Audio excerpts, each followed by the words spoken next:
Hi there, YouTube. It's Patty. Watch PattiMelt. Happy Tuesday, April 21st.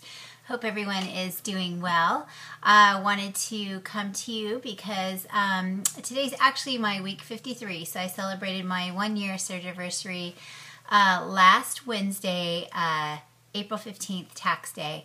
And sorry I didn't come to you guys last week. I know many of you have probably seen on Facebook my niece who had been sick, and many of you had reached out on YouTube as well. So if you haven't heard, my niece passed away last Tuesday. She, as maybe you know, had been struggling for quite a while, and she went septic in the last 10 days of her life. And so the sepsis overtook her body, and a decision had to be made last Tuesday because she was not going to be able to sustain her life whatsoever on her own ever. And not just that, just trying to keep her going. She was losing blood at a very, very rapid pace. So decision had to be made, and so she did pass away. And it's been one of the hardest things for our family, obviously, and just really, really tough because she did have some suffering in the end, and it was very painful for her. So hard to see, and that was coming off of WLSFA the weekend prior to. I wasn't sure if I was going to make WLSFA because everything going on, but after talking to my family, they're like, just go and enjoy. And so I did, and probably wasn't completely engaged in WLSFA as I would have liked to have been with people and so forth. I just felt a little bit kind of pulled in different directions in my mind, but it was a very, very good time at WLSFA. So anyways, it was great to meet a lot of new people, and there's just so many wonderful people in this community, and it was fun, it was interesting, it was it was all those good things. So it was nice to actually see people who obviously we all connect with on YouTube and Facebook. And let's see, people as far as interaction and so forth, it was good. I think other people have mentioned in their videos, it's kind of hard when there's so many people you want to meet and so many people you want to have quality conversations with, and there's just not enough time to do that. And then you kind of get into your group of people who you're familiar with, or maybe had surgiversaries around you and so forth, and everyone has their different little pack that they're with, which is all fine and dandy. Everyone comes together, and it's a good mix of people. But unfortunately, there's just not enough time to always have those quality conversations that you want to have with everyone and that you've always wanted to connect with. So, but that's okay. Those people can make separate meetings and so forth. So anyways, I'm coming to you with my 1-year, 1-week update.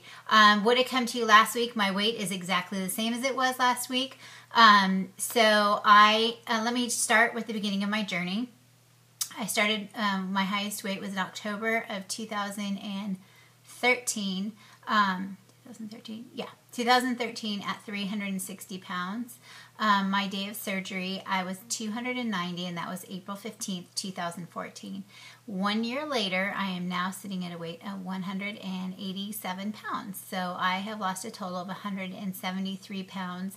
And from my number goal, I'm about 7 pounds away. So I want to lose absolutely 1/2 of my body weight in this. So I'm really excited to be within, striking distance of that, and hoping to go maybe a little bit lower, maybe down to the 170 to 175 range. Don't really know for sure if I'm going to do that, but I don't know if I'm going to be able to be quite honest.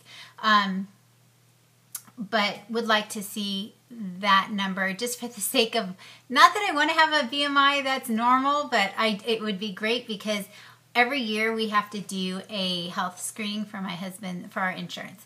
And anyways, with that, they do take our BMI, and of course my BMI has always been off the Richter scale. But if I can get my weight to 174, I'll be normal and fill all the criteria and be green in every area that they measure. So they measure about 5 different areas, and based on how many areas you fit the bill in, which pretty much has been never before. Last summer I finally fit the bill in a few of those areas, but it would be great because insurance is less our premiums are less based on how many criteria you meet. So I try and do that. So anyways, guys, I hope this isn't a somber video.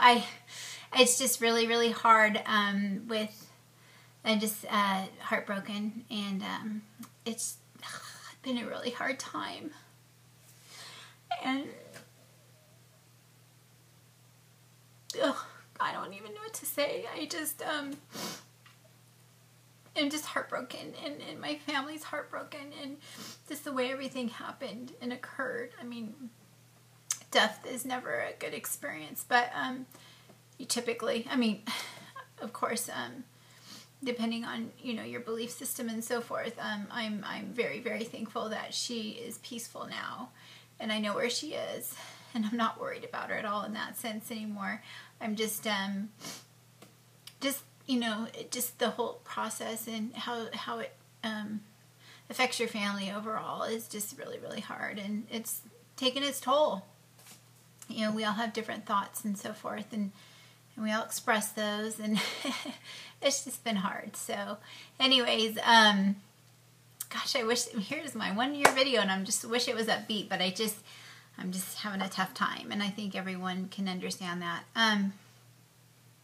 You know, I'll give you a 1-year body shot. How about that? This is what I look like at 187. I'm probably not wearing I'm not wearing a form-fitting outfit or anything like that. So, it's just kind of this is a really flowy dress. So, yeah, oh gosh, and it's not really very becoming either here, because it's like a big, huge shirt thing.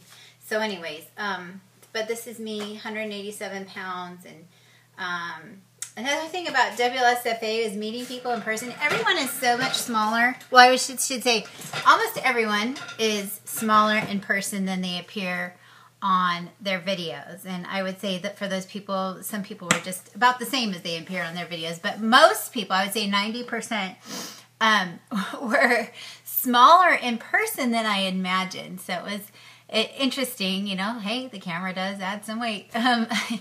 Let's see. Things that I'm eating right now, or what a typical day is like for me. I try to stay, my doctor wanted me to get to 1,200 calories. Most days I do that. I'm right around there, between like 1,100 and 1,300 calories a day. I typically start my day with, in the morning I have a hot cocoa that's a high protein. It's actually Lindora hot cocoa. It has 12 grams of protein in it, and I really like that. So I usually will start the morning with that. And then a couple hours later, I will have a protein shake, so a Premier Protein. So that gets me 42, you know, by the time it's like 10 o'clock in the morning. And then for lunch, I'll usually eat a little something, maybe some cheese and some vegetables and some meat of some sort, maybe a salad. Afternoon, I'll usually have a Quest bar, so that's another 20 grams of protein.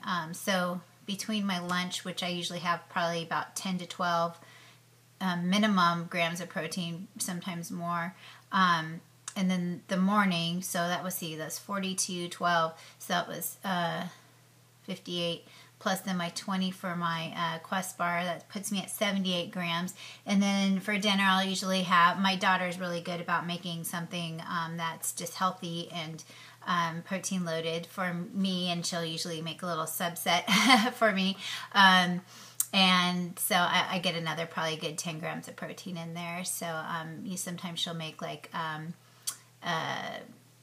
trying to think of the chicken tikka masala, which is an Indian dish, and I don't eat rice yet or anything like that. I do eat vegetables, and I have had a little bit of bread here and there, and like crackers sometimes, but not much. As far as starch goes, the only thing I will eat typically is a potato of some sort. And then my dessert is always the same thing. Well, it's always one of a couple things. I either get frozen yogurt or wheat from Yogurtland, or I have Fudgesicle Fudge Pops. And I usually have two. They're 40 calories each. They're the no sugar added, and I just love those. I have those every night. I love to snack on nuts throughout the day, so I'll either have almonds or pistachios. I really like the salt and pepper flavored pistachios, or the chili flavored. I love spicy. Let's see, what are some other snacks? I do chew gum. That's the one rule that I definitely break. And recently I have drank through a straw a couple of times, but that's not something I'm going to do on a consistent basis. Sometimes that's just out of convenience for a public situation. Let's see. So yeah, that's pretty much where my calories and my protein end up. I get around 90 plus grams of protein per day, and still keeping the carbs, trying to keep the carbs relatively low. I have had them come back in recently. I'm trying to even out where that I'm ultimately going to end up as far as carbs go. So boy, I feel like this is such a scattered video, and I apologize.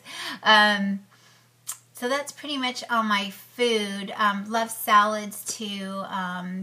Well, make salad like a buffalo chicken salad is really, really good. But it's just, my restriction is still really tight most days. Now, what I do notice is about a week before my cycle, I get scared because I feel like, oh my gosh, I can eat and eat and eat and eat. And then boom, as soon as my cycle starts, it just tightens back up. Or if I'm under severe stress, it is really, really tight. So it's just a little bit hormonal, I think, for me on the restriction. Excuse me here, I'm rubbing up against my chair here. Kind of sounds foul.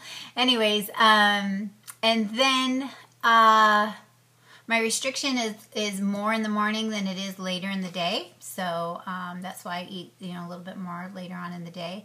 And I still am fortunate enough at this point that I still do not feel hunger pains. I have yet to feel a hunger pain. So that's why I eat so many times during the day, because I don't feel hungry. So I know I need to eat. And maybe it's because I eat all the time, but I never wake up in the morning going, oh, I'm hungry. Or if sometimes I've had a lapse for some reason in food, I've still not felt hungry. So that's good for me. I'm going to cut this short, guys. I do have a couple more videos I want to make for my 1 year. I still want to redo my letter that I did last year.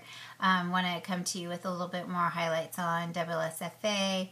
And the big impacts the big takeaways from that event and so forth.